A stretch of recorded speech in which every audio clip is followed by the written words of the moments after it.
মঙ্গলবার শামশেরগঞ্জ বিডিও অফিসে দাঙ্গা পীড়িতদের সঙ্গে দেখা করলেন রাজ্যের প্রশাসনিক প্রধান তথা মুখ্যমন্ত্রী মমতা বন্দ্যোপাধ্যায়। এক এক করে বেশ কয়েকটি পরিবারের সঙ্গে কথাও বলেন তিনি, বিভিন্ন বিষয়ের খোঁজখবর নেন, তাদের আশ্বস্ত করেন। পরে শামশেরগঞ্জের জাফরাবাদ, শুলিতলা, বেদবোনা প্রভৃতি এলাকায় দাঙ্গা পীড়িত 286টি পরিবারে প্রত্যেকের হাতে 1,20,000 টাকার চেক তুলে দেন। বিডিও অফিসের সভাকক্ষে উপস্থিত পরিবারগুলোর উদ্দেশ্যে তিনি বলেন, সমস্ত ক্ষতিগ্রস্ত পরিবার আর্থিক সাহায্য পাবেন। মঙ্গলবার পীড়িত পরিবারগুলোর সঙ্গে দেখা করতে মুখ্যমন্ত্রী শামশেরগঞ্জে আসেন।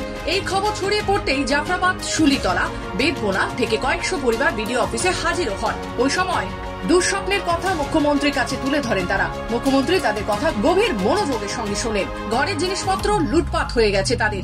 আর্থিক অনুদান হিসেবে 1,20,000 টাকা চেক দিয়েছেন মুখ্যমন্ত্রী। মুখ্যমন্ত্রী আসার পর ভরসা পেয়েছে তারা। এদিন মুখ্যমন্ত্রী বেলা 12টা নাগাদ শামশেরগঞ্জে আসেন। প্রথমে তিনি জনপ্রতিনিধি ও প্রশাসনিক কর্তাদের সঙ্গে প্রায় 40 মিনিট ধরে রুদ্ধদ্বার বৈঠক করেন। প্রসঙ্গত উল্লেখ্য, ওয়াকফ আইন প্রত্যাহারকে কেন্দ্র করে শামশেরগঞ্জে জাফরাবাদ, বেদবোনা, শুলিতলা গ্রামে হিংসা ছড়ায়। জাফরাবাদে বাবা ও ছেলেকে কুপিয়ে খুন করা হয়। একাধিক বাড়ি, দোকান ভেঙে গুড়িয়ে দেওয়া হয়। অবাধে চলে লুটপাট। আতঙ্কিত গ্রামবাসীরা বাড়িঘর ছেড়ে মালদার পারলালপুরে আশ্রয় নেয়। পরে অবশ্য প্রশাসন তাদের ফিরিয়ে নিয়ে আসে। মুর্শিদাবাদের হিংসের ঘটনায় মুখ্যমন্ত্রী চরম অসন্তুষ্ট, তা তিনি সুদে প্রশাসনিক সভামঞ্চে তার বক্তব্যে একাধিকবার তুলে ধরেছেন। সোমবার বিকেলের এই বিষয়ে উষ্মা প্রকাশ করে বলেন, এই এলাকায় আমাদের 3 জন জনপ্রতিনিধি রয়েছেন। সাম্প্রদায়িক সম্প্রীতি রক্ষায় তাদের ভূমিকা যথোপযুক্ত ছিল না। আর ওয়াকফ নিয়ে আমি আর বলবো না।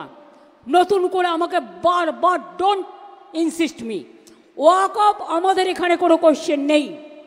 যদি ওয়াকফ নিয়ে আন্দোলন করতে হয় দিল্লিতে যান, এখানে নয়। বাংলায় আপনাদের কোনো প্রবলেম নেই। বাংলায় আমি আছি, মনে রাখবেন।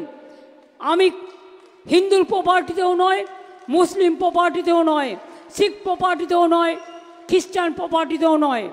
আমি কখনো কারোর জমি অধিকার করি না। আর কোর্টে অলরেডি স্টে আছে। এটা সাব জুডিস কেস, আপনারা জানেন। আমরাও কোর্টে পার্টি হয়েছি। এইটা নিয়ে আর গুলোগুলি করবেন না, গুলোগুলি করবেন না।